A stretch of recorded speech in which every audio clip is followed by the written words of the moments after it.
once, my ass. I'm only 4. Bonjour, Monsieur Pussycat. Cracking toast, Robert.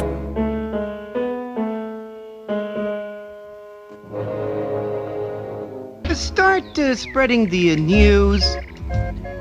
Hello, everyone, and welcome to the short podcast about short films. I am your host, and we are discussing the Academy Award for Best Animated Short. Today's episode is the 11th year of the award at the 15th Academy Awards, which celebrates the films of 1942. Today's guest is best known for his YouTube videos discussing various Best Actress nominees, though also known for loving a certain two-time Best Actress winner, Louise Reiner. It's Fritz from Fritz and the Oscars. Hello, Fritz. Hi, thank you so much for having me. And thank you for coming on. It's a delight to have you. And tell us, before we begin, what is your familiarity with the Best Animated Short category? Well, to be completely honest, I'm not really familiar with the animated short category at the Oscars, so that's why I really love your podcast.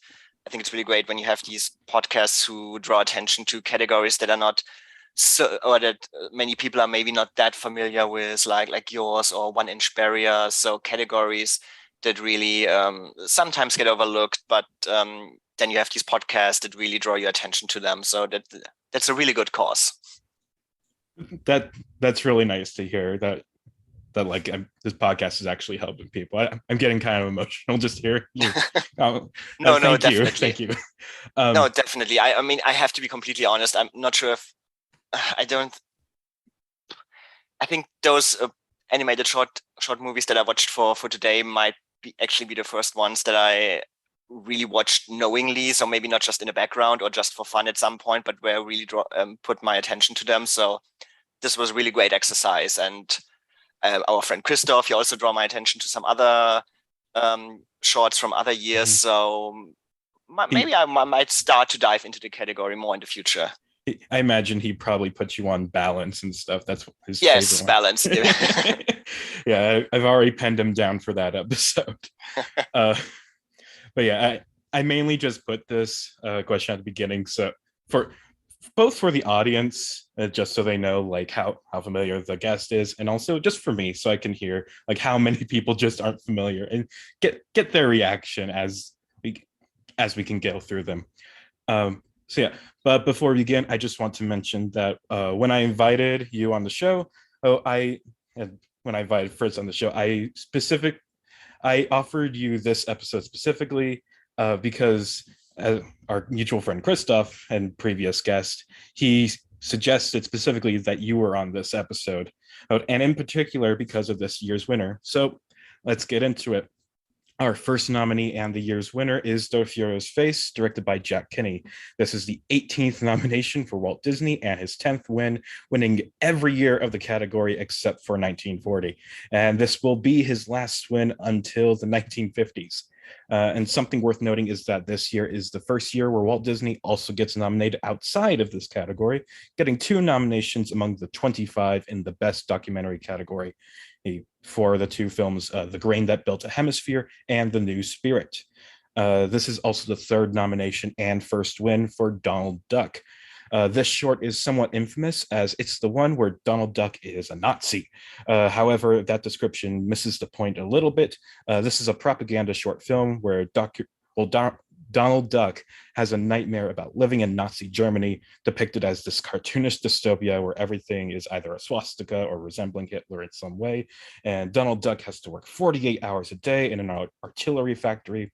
Then things become too much for poor Donald, and he wakes up from his nightmare forever glad to be a United States citizen. This film was incredibly popular at the time, both as a short and for the titular song that became a really big hit. And even to this day, this short is one of the most well-known Donald Duck cartoons and is even featured on the list of the 50 greatest cartoons voted for by animation professionals. Now, Fritz, start us off. What did you think of Der Fuhrer's Face? Well, in general, obviously, the whole don't want to jump ahead too far right now, but obviously the category is very characterized by propaganda. Yes. The Fuhrer's Face, I would say, when you compare it to today, you would probably say it's like a meme. So this is the kind of propaganda that makes fun of your enemy. It's not really a call to war or anything. It's just supposed to show, look how miserable people there are. As you said, everything is a swastika. I don't think I ever saw so many swastikas in one place. The windmills are swastikas, the fence, the bushes, everything is swastikas. You see Donald Duck working in this factory, and it's very hard for him. And it's just these different kind of propagandas, and this is just making fun of your enemy, showing, look what they are going through. This is who we're fighting. There's really not much maybe there's not much danger from them, or just making fun and not being too serious, which is probably also important at some point during war, that you also have stuff that's not too serious. And I think in this way the movie works very well, because you have Donald Duck, this very popular, familiar character in this strange surrounding, and he is in some way a part of the machine, but he's obviously not too happy about it. So he has the secret cupboard where he hides his breakfast stuff, and he's obviously not too happy about working there. And then, of course, as you said, he wakes up from his nightmare. But the character of Donald Duck helps you to get into this, to feel sympathy for this character. And then, and as you already said, there's the song which is always playing in the background, which is really funny, and it works on a propaganda level, and it works. It's basically Disney doing propaganda very well. Yeah. Something I really like about how it's Donald Duck is, like, I might have mentioned this on the podcast already, but when when the world was going to war and Disney too went to war, it's kind of funny how they treated their three main characters between Mickey, Donald, and Goofy.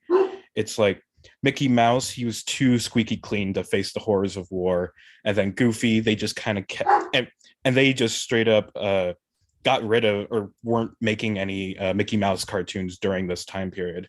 And then for Goofy, they just kind of kept him doing his normal shtick, like just like completely separate from the war, just him being a normal guy playing football and whatever.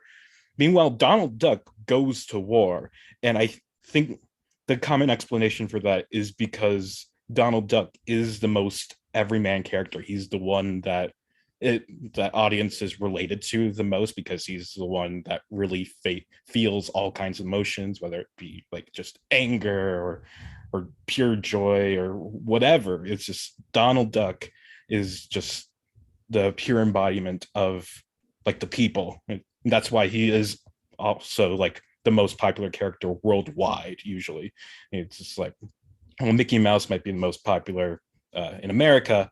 Donald Duck is most popular worldwide usually. And so that's why Donald Duck is the one in the propaganda cartoons, because he's the one that has the most popularity and the one that can both be empathized with as an everyman.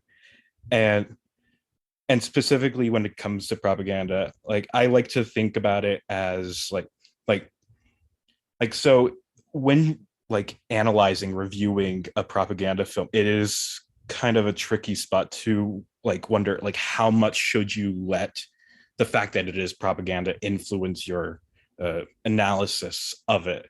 And what I like to do is just kind of like, if this weren't a propaganda, like just take all the references to war and Nazis out of it, what would you have left?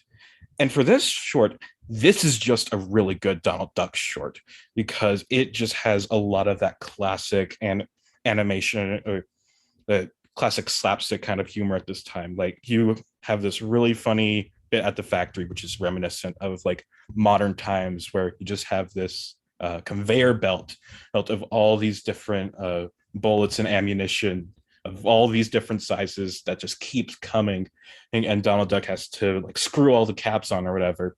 And meanwhile, he still has to heil every single Hitler picture that just happens to be on conveyor belt.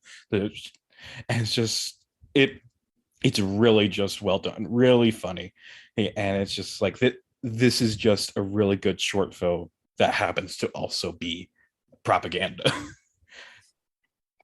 Yeah, I agree. It is funny to see in the factory when, as you said, when all the pictures go by and he has to hide every single one of those pictures and they go faster and faster. And yeah, this is funny, and it kind of makes the whole Nazi culture ridiculous. It makes it completely ridiculous, which makes sense. And I also agree with you that Donald Duck fits really well into this. And yeah, actually, I have the same experience. So when I was smaller and I used to read Disney comics, I mostly always skipped the Mickey Mouse comics and only read the Donald Duck comics. So I never really liked Mickey Mouse.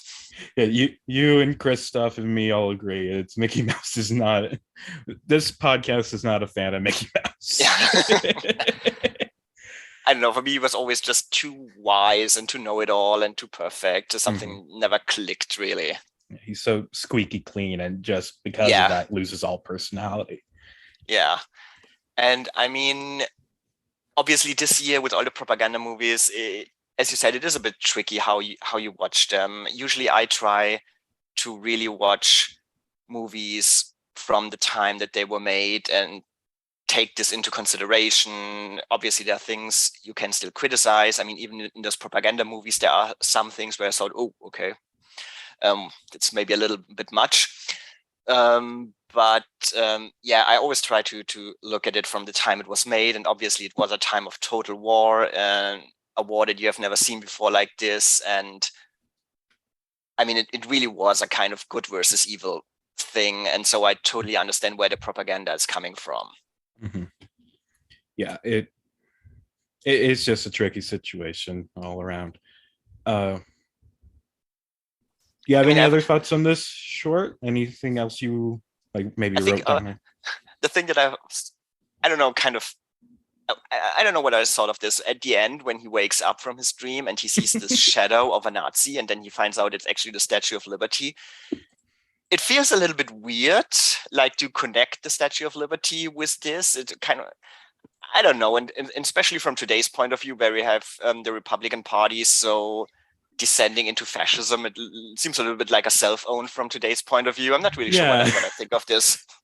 Yeah, it's kind of like an accidental kind of, like they're both kind of the same thing, and it's just like from going from Donald Duck's dream where he's like, where everything is covered in like Nazi imagery, waking up to his bedroom where everything's covered in American imagery. And it's just like, there's some weird parallels here that I don't think they really intended. It's just like, but you know, again, it's from today's point of view, where you can think, oh, look, here's everything in America. But of course, when you look at it from 1942's point of view, it makes sense. So I give them a pass. And I think, as you already said, with parallels, I think this whole working in this factory, working for the war, is also kind of a parallel to another nominee in this category, where again, on the one side it's bad, on the one side it's good. So it just shows how complex this whole propaganda thing is and how many different messages there are brought across here.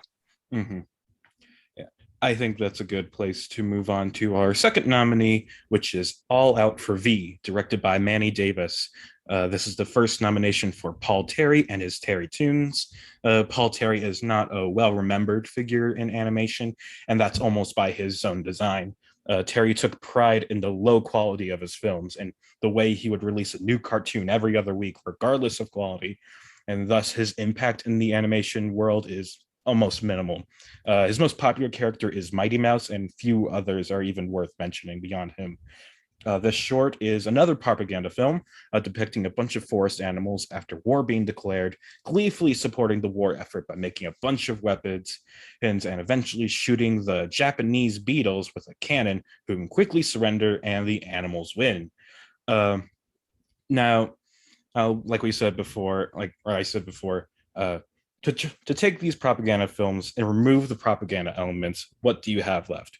With Fuehrer's Face, you have still a very solid Donald Duck short. With this, you have not a goddamn thing. This is just animals singing a kind of annoying song about how much they love going to war and making a bunch of weapons and stuff and just preparing for the war and all that. And then eventually these Japanese beetles come out of nowhere and then they shoot him with a cannon and they're dead. Like, that's it. It's just war propaganda. There's nothing beyond that. It's not this isn't entertainment, and it's just like to treat it as such. Almost it wants you to think it's entertaining, but it's not. What about you? What did you think? Essentially totally agree with you. So when you have Führer's face and say this is more like a meme, then this is the full-fledged out patriotism. The movie starts with singing, "We're proud to be American," and then during the whole movie they're like, I don't know, just we're raising up production on Uncle Sam's instruction, and it's basically the entire movie. They, as you said, they have this annoying song, and it's really, this is kind of it's only 6 minutes, but this really feels like it just won't end. And because it's just one animal after another, just being very productive. You have the chicken, it's laying more eggs. You have, then another animal comes and works, then another animal comes and works, and this is basically just it. And this is, as I said, this funny contrast to the Führer's face, where they are basically making fun of Donald for working in this factory and making stuff for the war. And now in this movie, we have these animals making stuff for the war, and now it's glorified and it's the great thing to do. And this is, as I said, this complex messaging of propaganda movies. And again, I get it. I get the point that the movie is making. It just feels very, despite the fact that it's a short movie, it just feels very excessive. And there's no story. There are no characters you can relate to. It's just, I don't know, it feels like an attempt to do something Disney-like, but it ends up very boring and probably not pointless from Beck's point of view, but from today's point of view, there's really nothing to enjoy.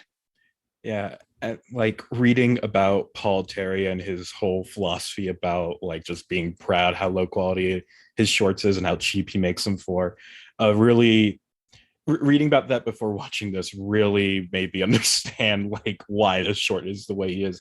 And like, I imagine like he probably got some benefit from the government by making a propaganda short like this, and so he could just do it for even cheaper than he already would have, and all he had to do was just make this cheeky little thing about how it's just a bunch of generic animals making weapons for the war, and they love supporting the war effort and all that. It's just like, just very no effort at all on any kind of front.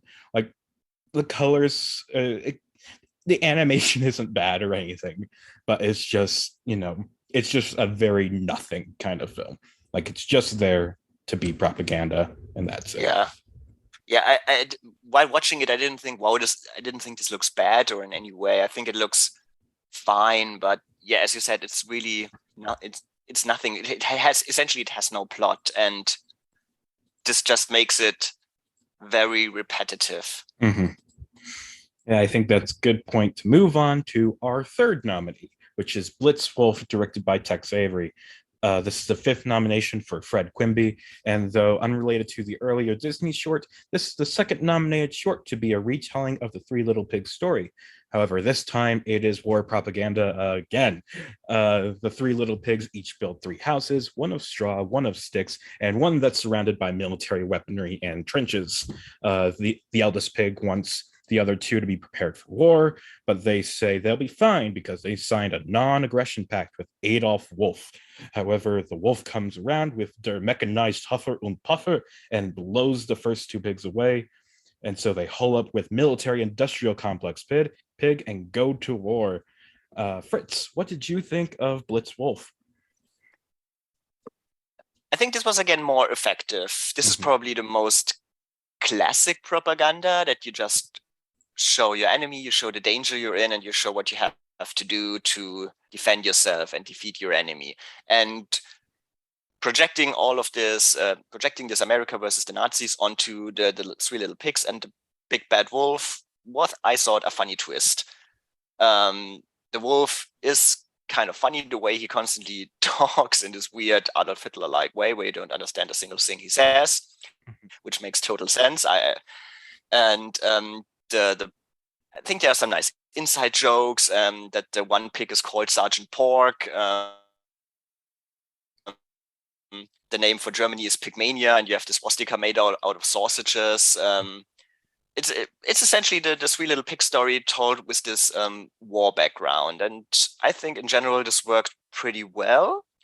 The way it also engages the audience. There's this one scene where it looks like somebody from the audience is throwing a tomato at the wolf, which was kind of funny.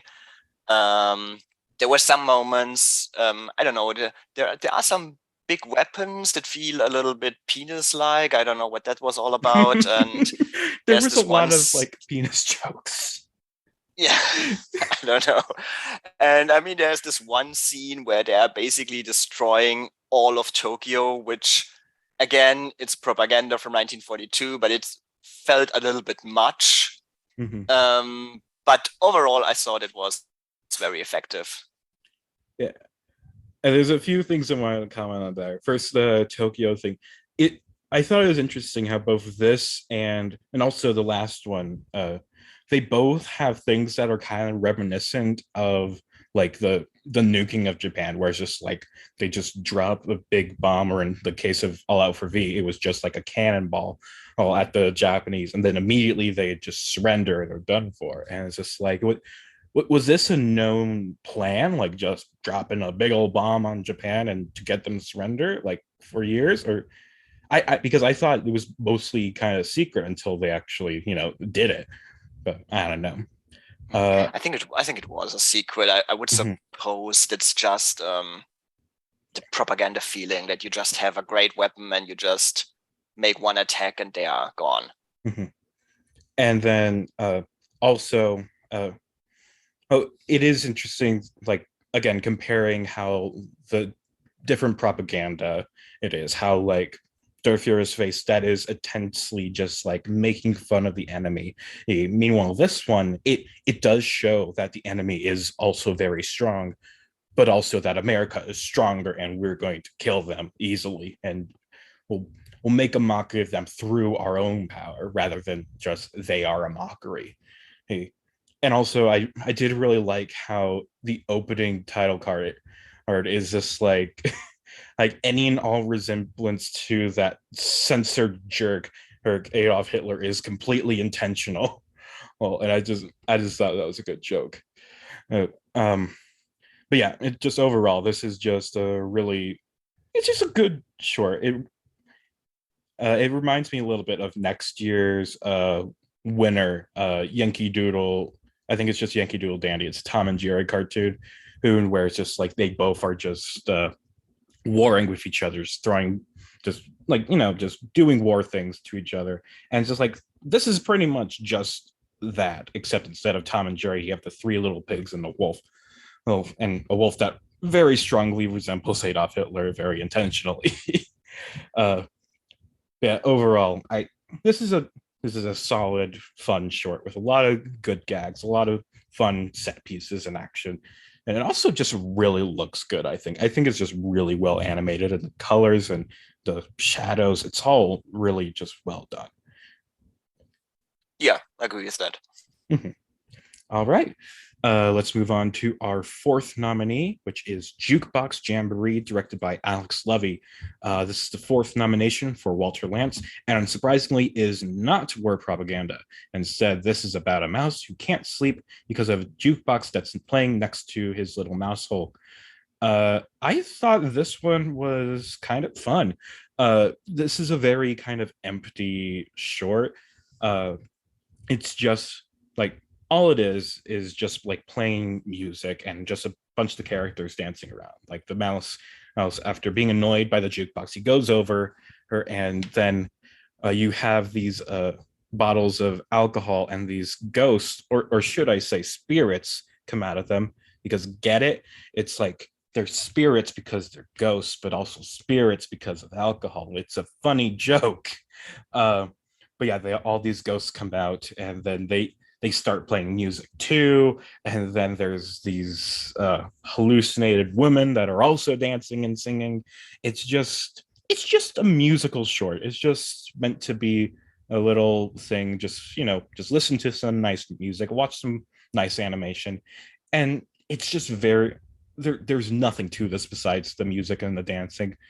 But since it's just music and the dancing, I thought it was kind of fun. It's nothing special, but it's not a waste of 8 minutes or however long this was. What do you think? I mean, I quickly rewatched the shorts before we started to talk. And so I essentially watched this like 45 minutes ago. And to be honest, I have nothing. I have zero idea what this is supposed to be, what it's supposed to be about. As you said, it's singing and dancing. It's this mouse getting drunk, and there's some turtles dancing. And I have zero idea what it's. I suppose it's probably supposed to be funny. I didn't think it was funny. I got nothing.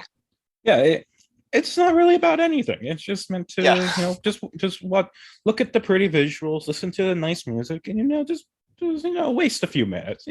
Just sit with us in your little theater while you wait for the actual feature you came here for, and just be entertained for a little bit. Like, I don't understand why it got an Oscar nomination, but it's fun enough, I think. Yeah, it probably is. It just feels so pointless. I don't know. Even if I just watch a little short movie before the main movie starts, I would like something with a little bit anything. Mm-hmm. I don't know. This just felt so empty. I don't. Yeah. I have zero idea what. Yeah, I have nothing to say. I have nothing to say about this. I get that. Although I think this was also during the period in the Oscars when it's just like, for the lower categories, they would just let every studio just submit one film to be nominated, and just like however many studios there were that wanted a nomination, they'd just let them be nominated. And okay. So each one got to submit whatever one they wanted, and then so I guess Walter Lantz and his studio, they just submitted this one for whatever reason, and so that's how it is. That's just how it is. And now we have this short as an Oscar nominee. Yeah, good for them. Like you've been saying, it's just very empty. But I had good fun with it. You thought it was pointless. That's just how it is sometimes. Moving on, our fifth nominee is Pigs in a Polka, directed by Fritz Freyling, I think it's how it's pronounced. This is the sixth nomination for Leon Schlesinger and Warner Brothers' Merry Melodies, and the second short this year, and the third overall to be about the Three Little Pigs. This short is meant to be somewhat a parody of both Disney's Three Little Pigs as well as Fantasia, which came out 2 years before. The short begins with the wolf being somewhat reminiscent of the conductor from Fantasia, telling us that we'll be witnessing the story of the Three Little Pigs set to, as he says, Johannes Brahm's Hungarian dances. And, well, we get exactly that. It's just the Three Little Pigs set to the Hungarian dances. Fritz, what did you think of Pigs in a Polka? Well, when I watched it the first time, I was like, okay, so we only have war and we have the Three Little Pigs. So this is the entire category. Yeah. It was cute. I was surprised that they used a German composer for the music. But overall, it was cute. I mean, it's essentially it's the story of the Three Little Pigs set to music. It's exactly that. So what everybody who is listening is imagining, that's exactly it.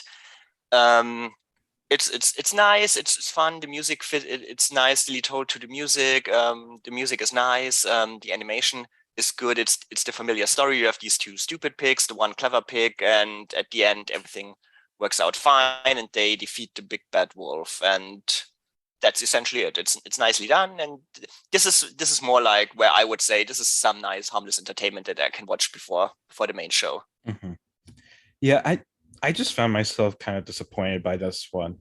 It's just like, when you think of like a Looney Tunes Merry Melodies short that's being a parody of Disney and Three Little Pigs and Fantasia, it's just like you expect it to be, funny.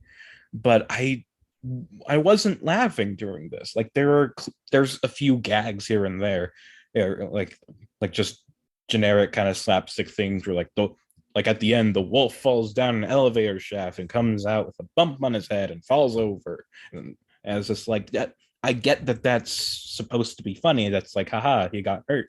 It's just, it's not making me laugh.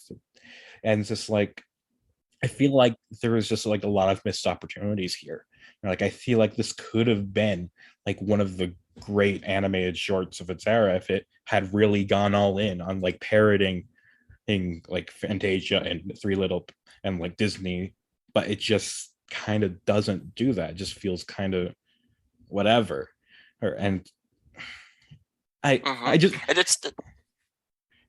go that's ahead. an interesting thought. That's an interesting thought. I haven't actually thought of it that way. I saw it more like that they didn't try to parody it, more like that they tried to copy it.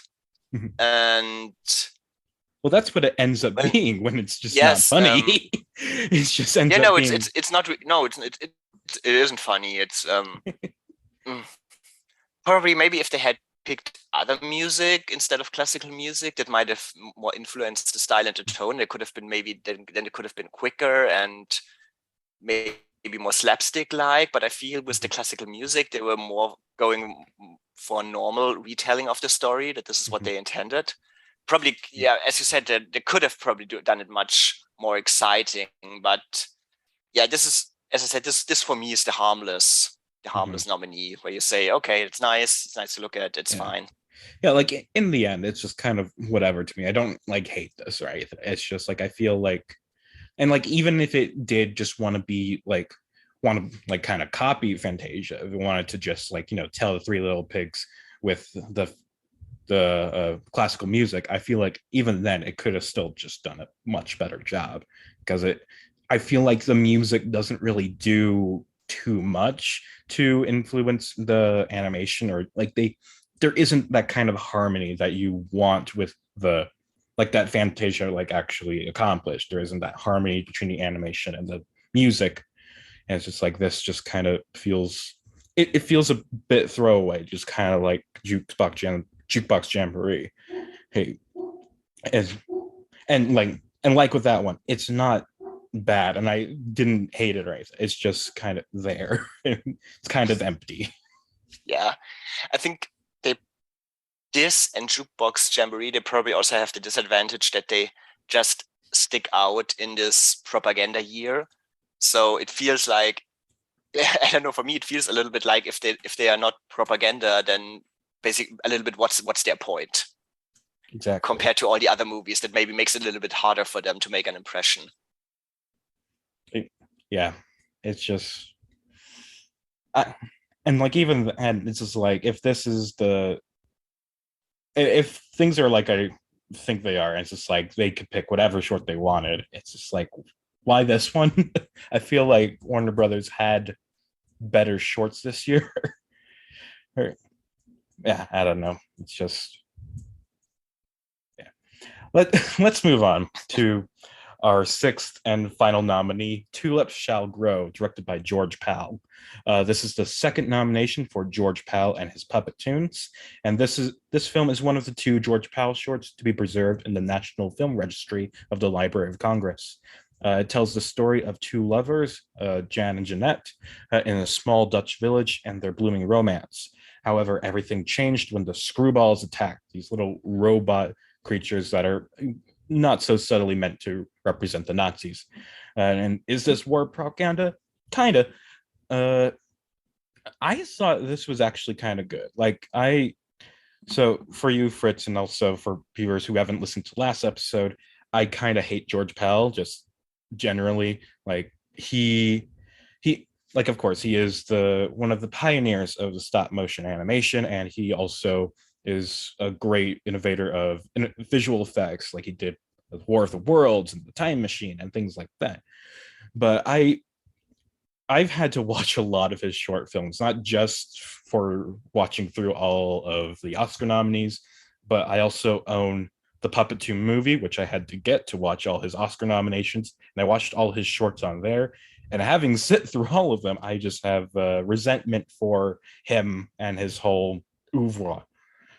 But I was surprised watching this again. Like, maybe just watching it outside of the context of everything else he's done, and just watching it on its own and in this lineup too, I kind of enjoyed it. Like the the romance story is kind of boring to me. Like that first couple minutes where it's just the two little lovers or whatever, just being all lovey-dovey and playing the accordion and all that. It's whatever. But once the screwballs come in and they are just so well animated, and all the lighting and angles and stuff that they use for them and the animation on them is just so good, I think. It just really makes up for the boring parts around them. And then it's like the whole war scene is also kind of good. And then war comes, everything gets destroyed. Then the main boy, or the main girl, she disappears, and the main boy is in like the torn down church praying. And then all of a sudden it starts to rain, and the screwbots, they get rusted, which I think is also really clever kind of way to take down the enemy. Just like it uses the animation medium very well. It doesn't just like do a realistic solution. It has them rust. That's really nice. I think that's really clever. So yeah, and then eventually the film ends with the lovers being reunited, and their love kind of like makes everything come back. Like their whole destroyed town just comes back from the ashes or whatever. And it's just like, this is really sweet. This is pretty good. I think I was too hard on it before, but this is a good short. What do you think, Fritz? Do you like this? Yeah, I actually enjoyed this very much. First of all, because of the different animation style, it obviously sticks out among this year's nominees.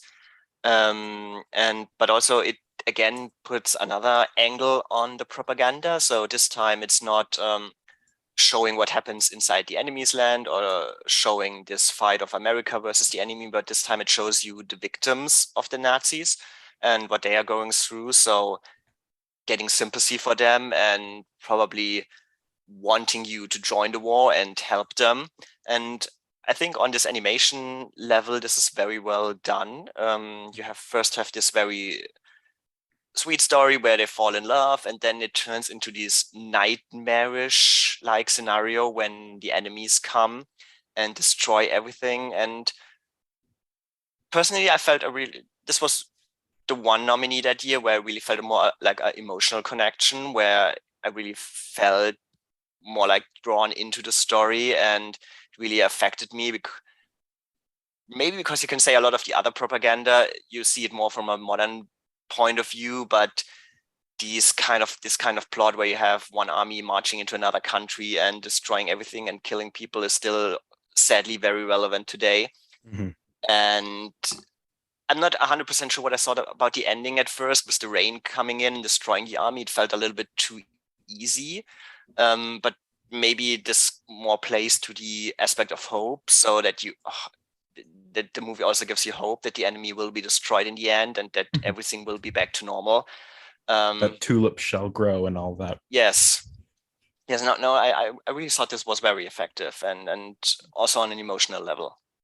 Yeah, it's a very kind of simple short in terms of its like theming and stuff, but it's a very kind of good message. Like it isn't like overly propagandic. It's just saying like don't lose hope and stuff, because things can work out in the end. It's not calling you to join the war effort or anything. It's just that bad things are coming in the future, but don't worry, there'll be a brighter future at the end of it. It's really sweet. Any smaller details that stuck out to you, or anything else you have to say about this? I don't think any smaller detail, but I think you said everything, that the animation is really well done. I think when the enemy attacks and gets this very dark atmosphere that contrasts very nicely to the very bright sunny atmosphere before. The characters are probably not too interesting, but I think in this short few minutes of running time, you get a connection to them, and you understand what is happening, you understand where they are coming from, and you understand the main situation very quickly. And I think everything is very well set up right from the start. Yeah, it's just like I said, the first couple minutes where the the main characters are just like, being in love and whatever. I think that goes on a bit too long.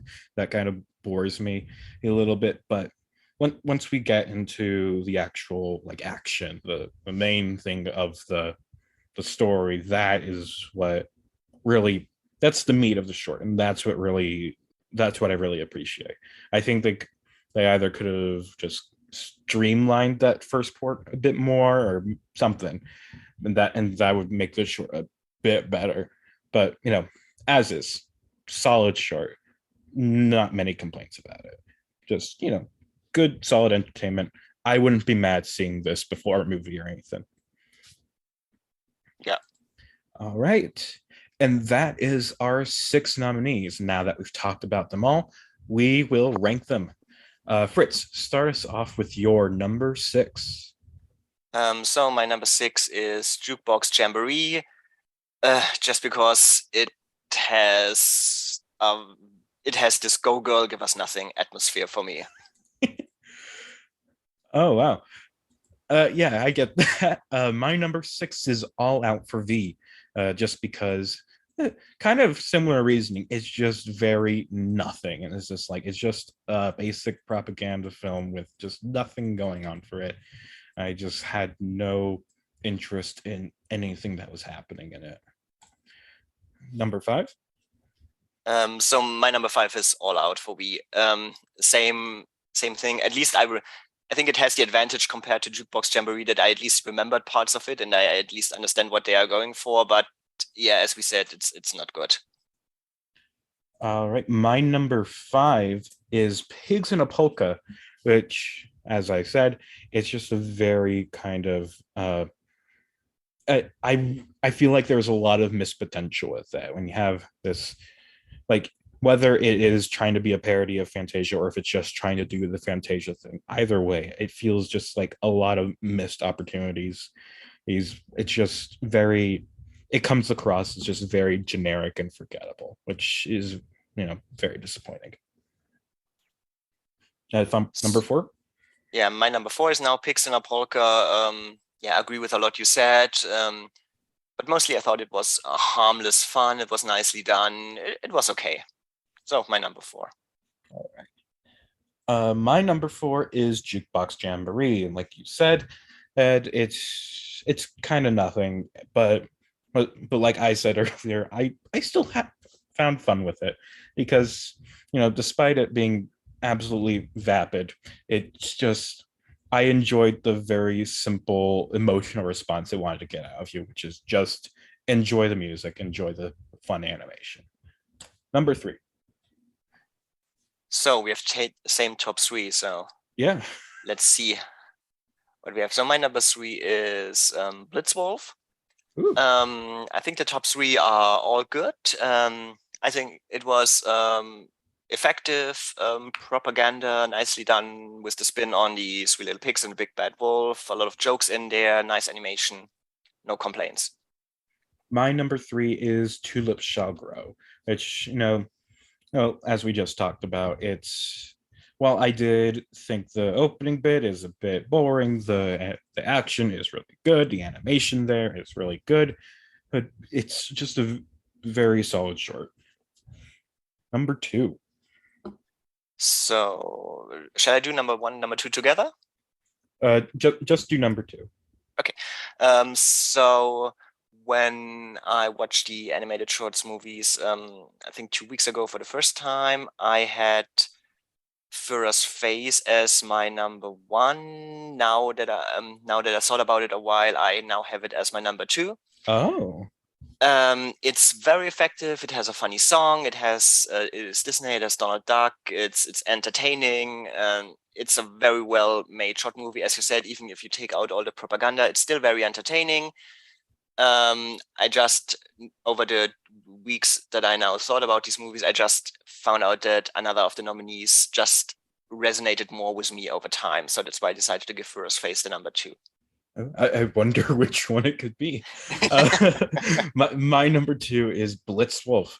It's just a really good kind of it's just a really fun short film. It's just like, even though it is like heavily propagandic, I think a lot of the action's really good. A lot of the animation's really good. It's just has a lot of fun gags in it. I think it's just a very funny short film, and I'm glad this got nominated. And although this used to be like, when I first watched the shorts way back, whenever that was this was a lot closer to being number one. But after this rewatch, it's dropped down a bit, but it's still like number two in this lineup for me. And so your number one.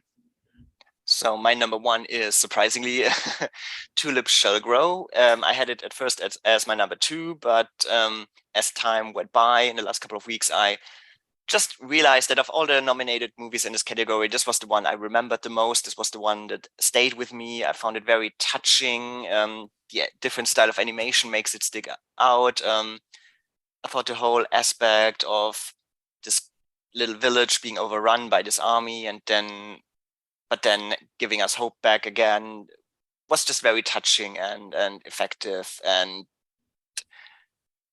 just a movie that's stuck with me the most of all the nominees, and that really resonated, and that, I don't know, I just enjoyed it really overall, and decided that this would be my winner. That's actually really surprising. Like, listening to your comments on all the shorts, I did not expect Tulips Shall Grow to be number one. But my number one is Darth Vader's face. I agree with the Academy on this one. I think it's just like, it's a really, really good Donald Duck short. I think the humor is just top notch. I think the environment is really well.